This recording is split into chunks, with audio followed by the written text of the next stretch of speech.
Bonjour, bienvenue sur Mon TV. Nous sommes le mercredi 2 mars. L'actualité du jour au sommaire aujourd'hui, l'actu locale. Le magazine Elle attaque la radio de notre cité.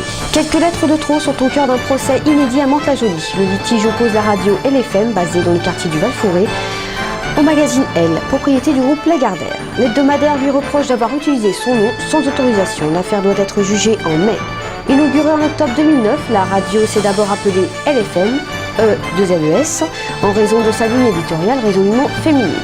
Mais quelques semaines avant son lancement officiel, le magazine s'est manifesté en dénonçant une contrefaçon caractérisée. Mon TV est allé à la rencontre de son fondateur, Labi Daoudi.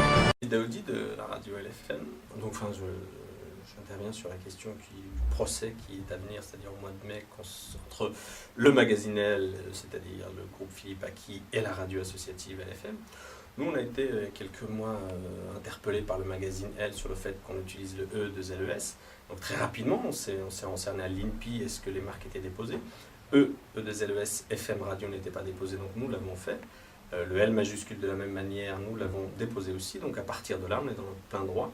Nous ne sommes pas sur la même configuration que Elle, qui est un magazine, alors que nous, on a une radio associative. Et le fait de dire que c'est de la concurrence déloyale, et c'est totalement faux, puisque quand on regarde ce que le magazine Elle et la manière dont il traite la banlieue, ils nous ont envoyé en pièce jointe de leur courrier 2 articles qui datent de 2002 et 2004, où le seul élément sur lequel ils se fondent, c'est le voile islamique et la burqa.